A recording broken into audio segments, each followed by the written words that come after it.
इला रसूलिहिल करीम अम्मा बाद। आदरणीय अध्यक्ष महोदय, प्रधानाचार्य प्रबंधक महोदय, अध्यापकगण, निर्णायक सदस्यगण, प्रिय भाई एवं दोस्तों, अस्सलाम वालेकुम वरहमतुल्लाहि वबरकातुह। मैं आज के इस महान दिन पर आप सभी लोगों के सामने भारत के गणतंत्र दिवस के बारे में कुछ महत्वपूर्ण बातें बताना चाहता हूँ।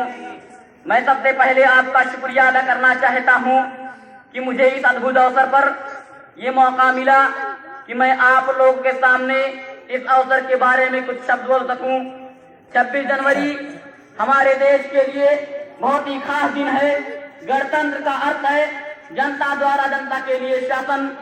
हमारे देश का संविधान 26 जनवरी 1950 ईस्वी को लागू हुआ था। 26 जनवरी 1950 ईस्वी को हमारा भारत देश एक गणतंत्र देश बन गया था। इस दिन की सबसे अच्छी बात यह है कि इसे सभी जातियों सभी वर्ग के लोग एक साथ मिलकर मनाते हैं। आप सभी को पता है कि गणतंत्र का मतलब क्या होता है। अपने राजनीतिक नेता को चुनने का अधिकार देश के लोगों के पास होता है। भारत के महान स्वतंत्रता सेनानी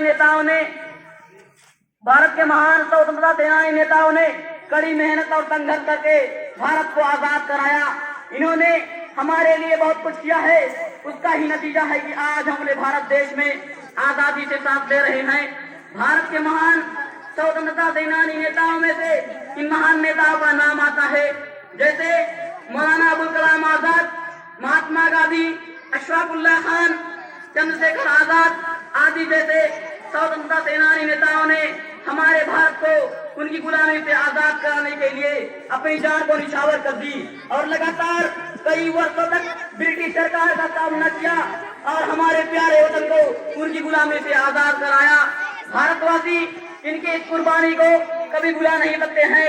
इन्हीं के कारण आज हम आजादी से सांस ले रहे हैं। लेकिन आज बहुत ही शर्म की बात है कि आजादी के इतने वर्षों बाद आज हम अपराध, भ्रष्टाचार और हिंसा जैसी समस्याओं से लड़ रहे हैं। माननीय नरेंद्र मोदी 2014 में प्रधानमंत्री बनते हैं तो सबको भरोसा था कि देश तरक्की करेगा।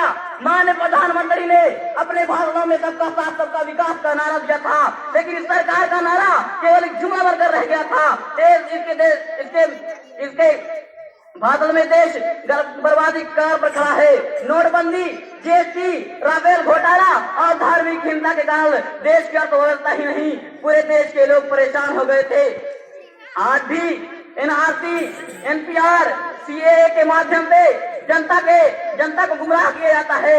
आज यदि कोई मुसलमान अपने भारत देश के बारे में कुछ कह दे तो उसे देश का गद्दार कह दिया जाता है। दोस्तों, हमें इस सरकार को उखाड़ फेंकना होगा।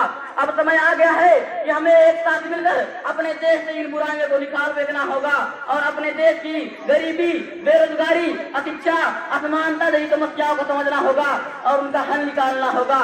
जय हिंद, जय भारत।